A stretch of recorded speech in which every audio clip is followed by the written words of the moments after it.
Hi everyone. Right from the day I started Metacare Tribe, everyone started asking me how is it to migrate to Darwin, Northern Territory, Australia. So I decided to do a separate video about complete information about moving and living in Darwin, Northern Territory, Australia. Let's get started. I moved to Darwin in 2016, August 2016, on a skilled migration visa, subclass 489, which is basically a temporary resident visa without much benefits from the government. So when I moved, I had my brother-in-law who received us in Darwin. He traveled from Melbourne, received us in Darwin, and pretty much helped us with the basic settling, which took around 5 days. So this video would benefit people who have absolutely no idea about Darwin, who's going to come to Darwin without anyone's support and who's trying to settle here. So the first thing that I want to talk about is accommodation, because that's the first thing. When you land, you need a place to stay.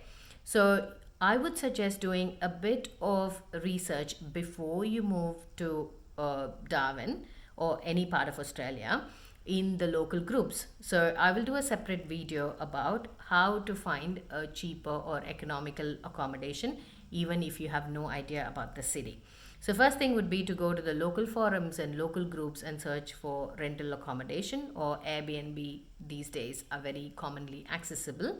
So in terms of accommodation, it depends if you're moving alone or with your family, if you're looking for a shared accommodation or an independent accommodation for yourself, if you're looking at furnished apartment or a furnished house or an unfurnished accommodation. So these are the things that you need to consider.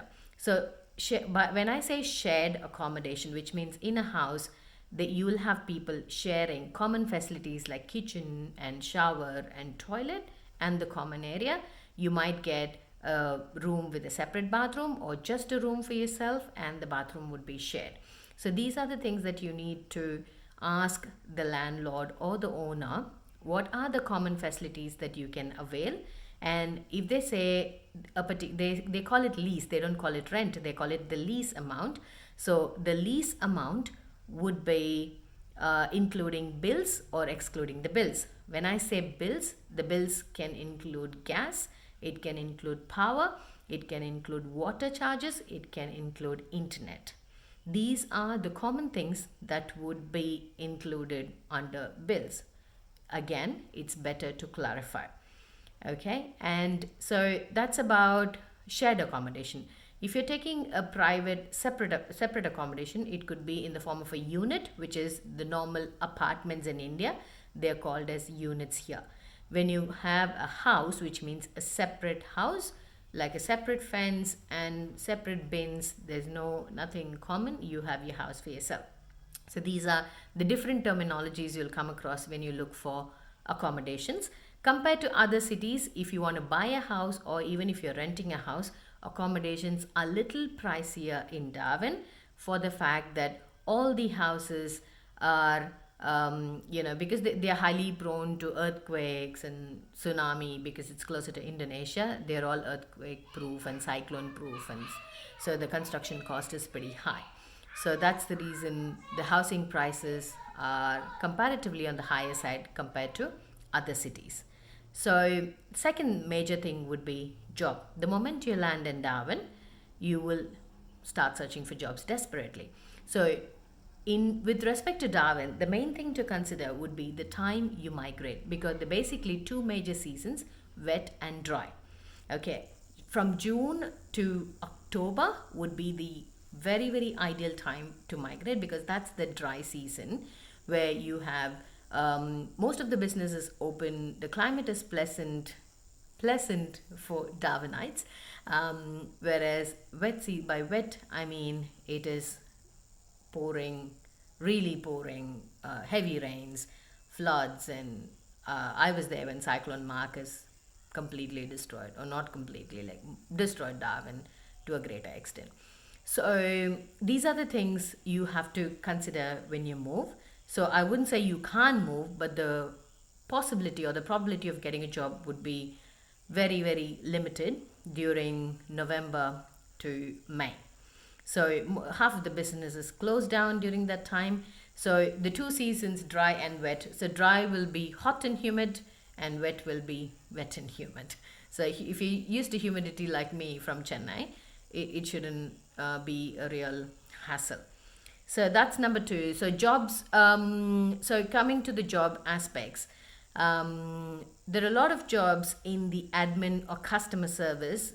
I worked for a gambling company in a call center because NT, Northern Territory, has got licenses for all the gambling industries to have call centers. So most of the call centers are based in Darwin. So there are a lot of call center jobs available as far as I know. And even if you're teaching, so teaching is another very good profession in Darwin. So if you have MEd or BEd, you can credit transfer, or you can get your degree recognized with TRB, which is Teachers Registration Board.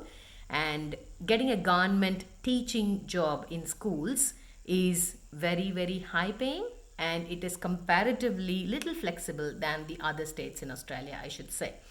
So those two professions that I am aware of are really, really good, and the national average pay in Darwin is higher than the other states in Australia, because it's very, very remote, it's very laid back, it's very outback, the population is very less.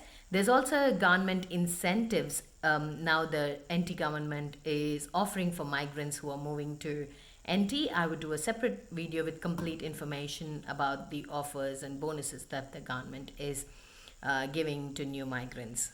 Okay, so that's the second aspect, jobs. Number three, the general lifestyle. If you look at the general lifestyle, I wouldn't say you would get this real classy, foreign-y feel, but you would get a very relaxed, laid-back life if you prefer that one. If you're looking at something like Mumbai or Chennai, you would definitely be disappointed. But I swear, I promise, the more you get used to it, you will start hating the buzzy cities with traffic. Anywhere you want to get to, you will reach in 20-30 minutes. That's the advantage of these smaller cities, where the accessibility is easy. You get to meet your friends whenever you want, you get to travel whenever you want. But then the limitation, if you're a shopaholic like me, you suffer, because there are very, very limited number of shops in Darwin. Like, you wear a t-shirt, people will know from which shop you got it and how much is so pretty much everybody will have the same Kmart dresses, the same Kmart school bags, the same Kmart Big W water bottles. And so that is the biggest drawback, I would say personally, that the number of shops are very, very limited. So the moment you travel to other cities, you will go shopping like crazy. So, and next would be schools. So for a 489 or a regional temporary visas, most of the schools, I would say most, because rules might change at any point you're watching this. So most of the schools give free education. So there are different age restrictions for children starting school. So in Darwin, if your child turns 4 by the 1st of January, they are admitted in preschool. Okay, so I'll do a separate video about schools. So preschool, so if your child turns 4, completed 4 by the 1st January of that particular year, or June that particular year, you are eligible to enroll them in preschool. Whereas the state that I'm in right now, South Australia, your child has to complete 5 years. So my second son was born in 2016. So he would have been eligible for preschool next month, which is January 2020. However, since we moved to South Australia, here he has to complete 5 years. So he will be eligible for preschool only by Jan 2021. So if you're moving with children, these are things that you need to consider carefully. But now that, if you're moving in a temporary visa, you will not have childcare benefits. So that is something to really consider. I would do a separate video on that as well. There's so much information to give, and I'm excited to share all the information. So schooling is free. It's very good. Trust me, the amount of education or the knowledge that my children get because my oldest son, he studied in India, he studied here as well. I can see the difference. The efforts are bare minimum, but the understanding and the depth of knowledge is much more. It'll be initially very, very difficult for us to accept it, because we have seen children come back home and sit with the homework notebooks. So I went crazy, like, why are you not studying? And then I understood that he understands all the concept. He does most of the things at home, and there's very minimum task to do at homework. So it'll take time for you to adapt to the new education system. So that's about the schools. So overall, if you're planning to move to Australia, my final verdict would be, please take the opportunity. I would say you might not be interested in staying there for a lifetime, like how I didn't want to stay there for a lifetime. But when you're moving there for the first time, or when that is your first Australia you ever see, you will not regret. And the more you regret, it's going to make your life hard.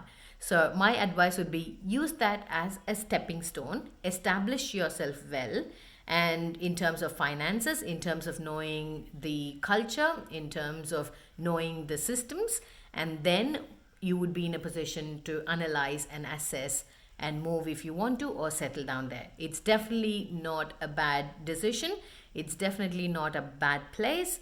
If you're looking for something fancy, if you're looking for something very city buzzy, if you're looking for something flashy, then you would be disappointed. But as a migrant, we all need money. That's the reason we come there. So the opportunity to spend would be very, very less in Darwin. So you tend to save more. But if you're a traveler, there is a disadvantage, because all the ticket prices are very, very expensive in and out of Darwin. So that's one drawback, I would say. So if you want to just move, stay there, earn money for the first 2 or 3 years, Darwin is the best choice. So if you're getting a state-sponsored or a relative-sponsored migration to NT Australia, do not hesitate. I am a success story. There are so many success stories I know. Nobody regrets moving there. You might not live there forever, but you might move there, establish yourself, and start your life there. Good luck, all of you. If you have any queries, please post your comments below. I'm happy to answer them. Thank you.